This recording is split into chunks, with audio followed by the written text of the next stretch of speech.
Universal. Então, por isso, só não passou, não é porque os jogadores não têm capacidade. Precisamos de ter pessoas que façam coisas execuíveis para que os nossos jogadores possam ir lá. Sim, para que a gente possa brilhar a nível internacional. E foi o que falaste há bem pouco tempo, da questão da afirmação dos angolanos a nível internacional. Exatamente. Nesse contexto, no basquetebol masculino, nós precisamos de materiais desportivos. Há coisas que têm que ser ultrapassadas, porque nós somos campeões em África muitas e muitas vezes consecutivas. Mas, Gica, tu disseste aqui do basquetebol que já não somos o top da África, é isso que tu estavas a dizer? O último campeonato africano, por isso é que nós não tivemos presente nos Jogos Olímpicos. Nós não ganhamos o último campeonato africano. Perdemos o último campeonato africano. E mesmo no apuramento também fomos eliminados. Também fomos eliminados. Então, só para ver, os gigantes da África já chegaram a nos chamar os Dream Teams da África. Eu me lembro no tempo de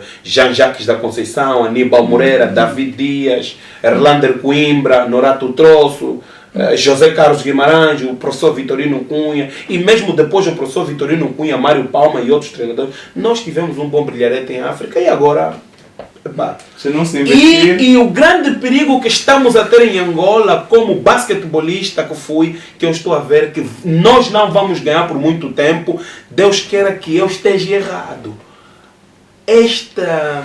Esta nova onda, digo assim, de jogadores estrangeiros, de norte-americanos, até que ponto no nosso campeonato vai ser bom, vai ser positivo esse número de estrangeiros que estão aí buscar. As equipas têm que começar a ser um bocado mais conscientes. Nós temos bons jogadores, nós temos treinador que durante esse tempo se bateram com as dificuldades e tiveram sempre ali a formar jogadores. Quase esses jogadores todos foram formados lá. Temos muitos norte-americanos, temos muitos estrangeiros no nosso basquete. Não significa dizer que nós não precisamos de aprender com os outros, mas é preciso valorizar o que é de casa. E quando não se faz isso, então eu não sei qual será o nosso futuro. Acho que essa onda agora que a gente tem de ter sucesso rápido, sucesso mediático, Gica, muito rápido, ainda falando dos Jogos Olímpicos, vamos só falar aqui muito rápido também da participação da seleção feminina de handball, que foi uma decepção, pondo em conta aquilo que a seleção feminina de handball tem sido a nível da África, várias vezes como sagrou-se vencedor, campeã africana, esteve aqui não só a representar Angola, mas a representar o continente africano. Esperava-se muito mais da seleção angolana de handball.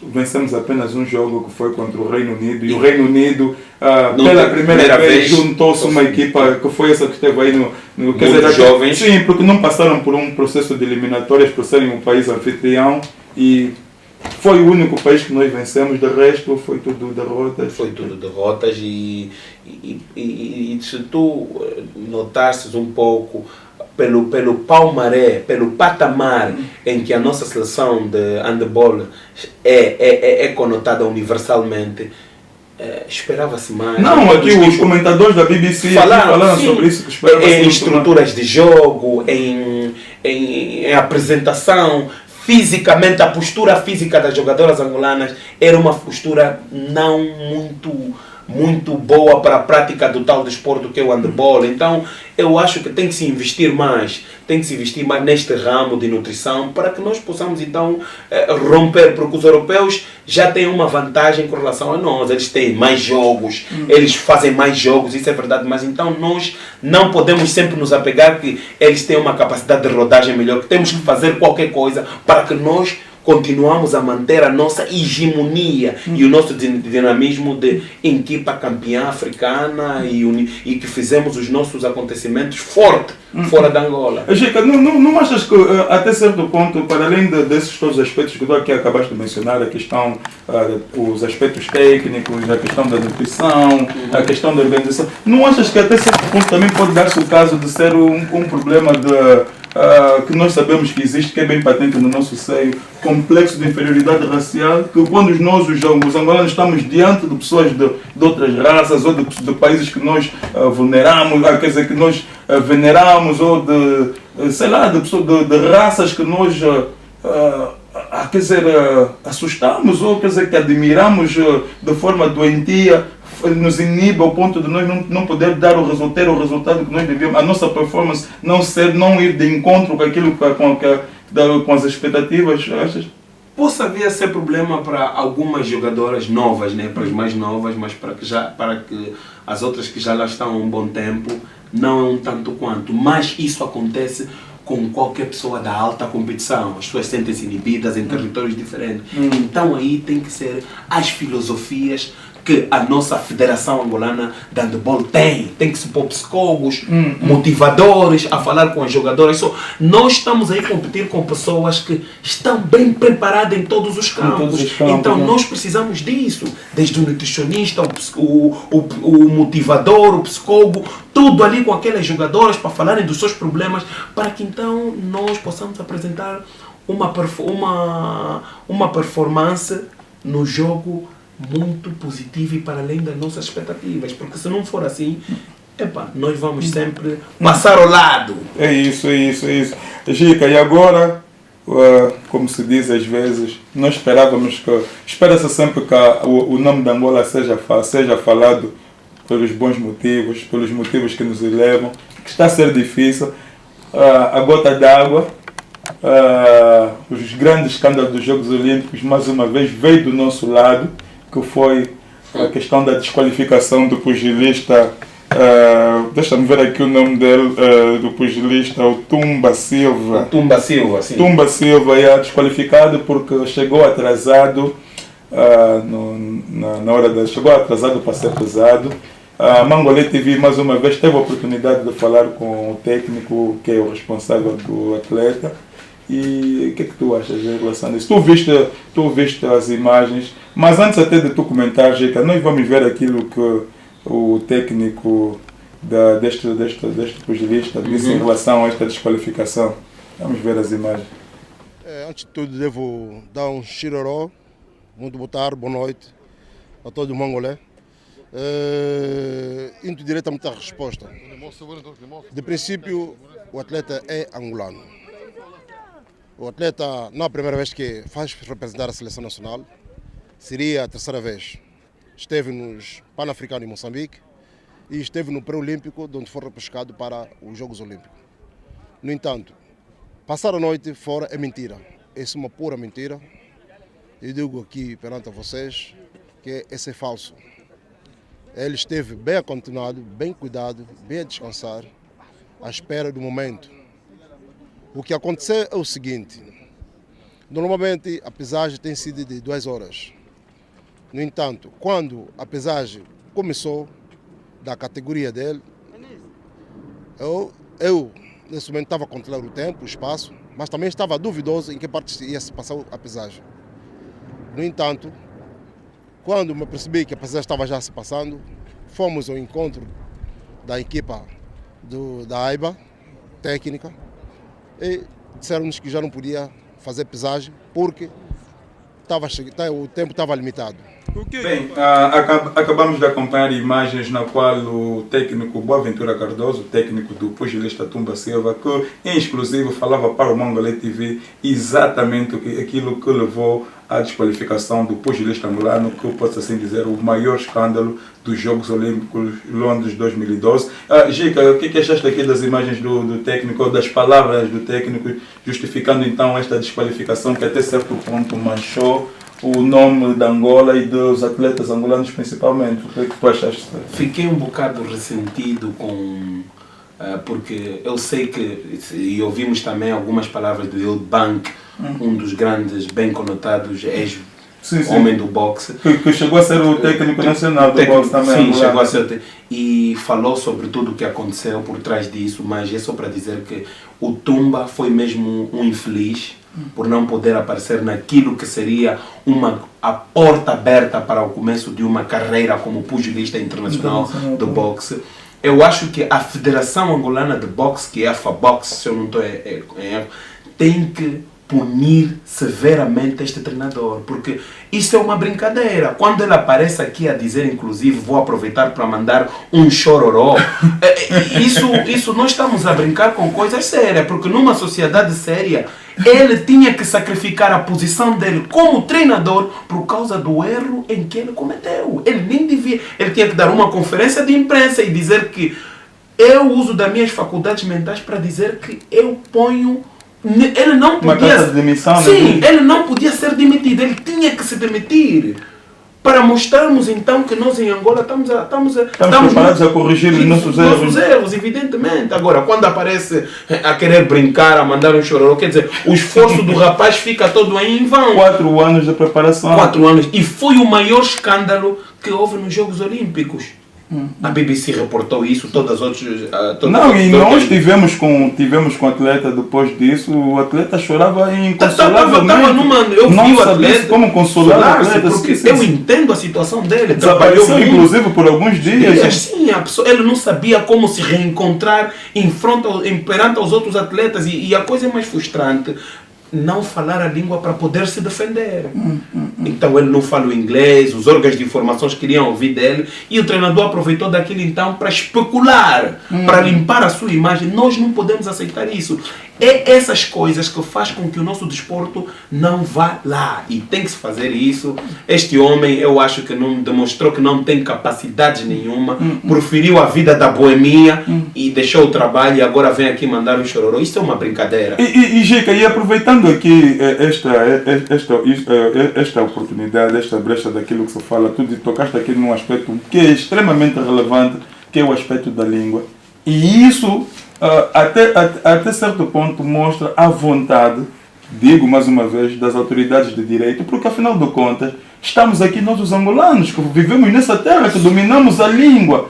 Por não haver esta ligação entre a Embaixada de Angola, as autoridades angolanas e a própria comunidade, porque contratem um angolano que vive aqui para nos ajudar no que concerne a tradução. Só para dizer que nós tivemos a nossa irmã que esteve conosco, que é treinadora de handball cá. Sim, a Brígida. A Brígida diz que entrou em contato com a Embaixada de Angola para dizer que ela foi jogadora da Internacional de Handball e treina aqui as atletas britânicas, ela conhece conforme ela joga. E os homens da Embaixada de Angola disseram que eles não precisam de ti, não precisamos de ti. Sim, disseram não é assim que se descarta as pessoas, está a entender? São diplomatas, não é assim. Então, só esperamos que quando as pessoas dizem na revista UESA que nós continuamos cada vez mais unidos, é tudo uma mentira. Não estamos aqui a tentar combater ninguém, mas estamos a combater aquilo que não é realista. Sim, porque é uma vergonha dizer que uma das origens desta desqualificação, que levou à desqualificação deste pugilista angolano nos Jogos Olímpicos, foi a questão da falta de domínio da língua inglesa. Não se aceita para um país como o nosso, Angola, para uma embaixada de Angola que está aqui para representar, que sabe do número de angolanos que existem ou que vivem nesta terra. Aliás, até porque os Jogos Olímpicos passou-se numa zona que é considerada a capital de Angola, em Londres, em Stratford, que é onde se encontra o grande núcleo de angolanos. Não recorrer aos serviços de um angolano para nos ajudar no que concerne a tradução, mas é aquela coisa de categorizar as pessoas, eles são da comunidade, não podemos nos misturar e acabamos por agir. Só mesmo assim, rápido, Vaquef, já mesmo para encerrar aqui o episódio dos Jogos Olímpicos, apareceu outro aspecto também que foi bem marcante e decepcionante ao mesmo tempo, foi a fraca participação da comunidade angolana nos jogos. Quando eu digo a participação no que concerne o suporte, os adeptos angolanos. Angola foi o país que menos teve suporte nos pavilhões onde esteve aí a participar, a competir. Não houve angolanos. Não. Conversei com um dos homens do Comitê Olímpico Angolano. A única coisa que ele disse para mim, como nós usamos na nossa língua popular, ele disse que esses maguês da embaixada são mesmo caretas. O que ele queria dizer com isso é que eles não queriam nos ver lá, pura e simplesmente, porque eles deram os bilhetes para que, segundo o que os senhores do Comitê Olímpico, e eu acredito que são pessoas lúcidas, porque eles não estão aqui para falar mal só por falar. eles disseram-nos que deram os bilhetes para fazerem chegar as pessoas da comunidade angolana para que houvesse o suporte. Não houve suporte. Não, houve inclusive boatos, não podemos aqui confirmar, de que houve sacos cheios de bilhetes que acabaram por ficar sem ser distribuídos, porque a Embaixada de Angola não queria dar essa oportunidade à comunidade de ir lá a dar um suporte às suas atletas. Nós temos aqui músicos, temos aqui vários músicos, eu posso começar, inclusive atuaram agora no ato central da independência em Manchester. Nós temos aqui músicos bem conotados que são conhecidos em Angola e vice-versa. Por que na abertura da apresentação da equipa de Angola foi aqui no desfile que se fez da inauguração? Da inauguração, sim. Antes de ser a inauguração oficial. Oficial. Houve só uma apresentação em que estava o embaixador, o senhor Eduardo Sangueiro. Quem podia fazer aquilo? Aquilo tinha que ser preparado para nós. E o comitê a comunidade tinha que estar aí para receber. Queria que fosse a comunidade a receber, porque nós temos pessoas que continuam a fazer música de Angola, ou Kuduro, ou Sembo, Rebita. Aquilo não teve nada. Então, foi eles que fizeram aquilo. Não, é que não houve participação nenhuma da comunidade. No todo completo. E está-se falando de uma comunidade de 22 mil e tal pessoas. Só os que continuam com o nome, quer dizer, os que continuam com a nacionalidade angolana. Só para ver o quanto nós fizemos história nesses Jogos Olímpicos. 22 mil pelas instituições corroboradas. Quando se fez o SENS. Agora, vê o que acontece. Foram pessoas que foram ali com músicas que não têm nada a ver com a nossa cultura.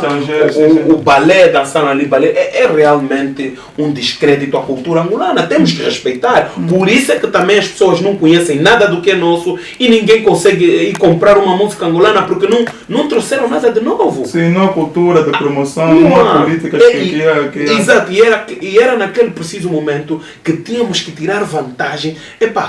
Vamos agarrar num músico angolano, Anselmo Rafa, ou Yuri da Cunha, ou os jovens do Ungo, para promover aquilo que é nosso. Está a entender? E eu acredito que se tivessem, se essas autoridades de direito, nesse caso o Comitê Olímpico e a Embaixada de Angola, porque afinal de contas a Embaixada de Angola apontou um indivíduo como adido cultural, adido desportivo, que era a pessoa também que se encarregava pela questão da presença dos atletas aqui em Angolano, se criassem condições de se manter esse contato com a comunidade, nós como comunidade também seríamos mais um incentivo aos atletas, porque eles saberiam que para além de jogarem para o nosso país, representar o nosso país, mas tinham aí o suporte dos seus irmãos e das suas irmãs. Falou-se de uma Casa de Angola. Falou-se que houve uma festa que era para que a comunidade convivesse com os jogadores. Isso tudo foi mais do que uma brincadeira. Os próprios jogadores não estavam contentes com esse tipo de situação porque eles queriam sentir o calor dos seus irmãos. Nós como comunidade, temos que começar a interagir mais quanto a esse tipo de situações. Nós não estamos aqui para tirar o pão de ninguém, mas que quando se vem para se dar com a comunidade, que as pessoas veem de uma forma mais abrangente, não numa forma de querer separar e manipular, e estragar aquilo que a comunidade tem estado a preparar. Porque não foi justo o que aconteceu nos Jogos Olímpicos. Não ajuda, não atrapalha. Foi mesmo aquilo que o nosso irmão Eliseu falou aqui no outro dia, foi mesmo uma calamidade. Para fechar só este... Foi uma calamidade a relação comunidade e o Comitê Olímpico Angolano nos Jogos Olímpicos Londres 2012. Nós vamos continuar aqui com a nossa abordagem sobre aquilo que foi 2012, os eventos que mais marcaram este ano, que agora sim começa mesmo a chegar aos seus últimos dias. Temos apenas 2 ou 3 dias mais para entrarmos então no ano de 2013. E continuando com esta abordagem daquilo que foi 2013, ainda... 2012, é verdade, 2012. Ainda no mês, quer dizer, os Jogos Olímpicos foi julho e agosto. No mês de agosto, a nível nacional, tivemos o que eu posso assim dizer, o maior evento, o mais importante para os angolanos, que foi as eleições gerais. Tiveram lugar no dia 31 de agosto, como se sabe, o MPLA ganhou com maioria absoluta. Vou aqui a recordar a questão dos votos. O MPLA ganhou com 71,84% dos votos, o que vale a 175 lugares dos 220 da Assembleia Nacional. Em segundo lugar ficou a UNITA com 18,66% dos votos. que equivale a 32 dos 220 lugares na Assembleia Nacional. Em terceiro lugar ficou a Casa CE, com 6% dos votos, equivalente a 8 lugares na Assembleia Nacional. Em quarto lugar ficou o PRS, com 1,70% dos votos, equivalente a 3 deputados na Assembleia Nacional. Gica, o que é que tu achas? Já esperava-se essa vitória, até porque muito antes já havia várias queixas de fraudes e coisas assim parecidas, mas não foi surpresa para ninguém, né, que o MPLA vencesse essas eleições.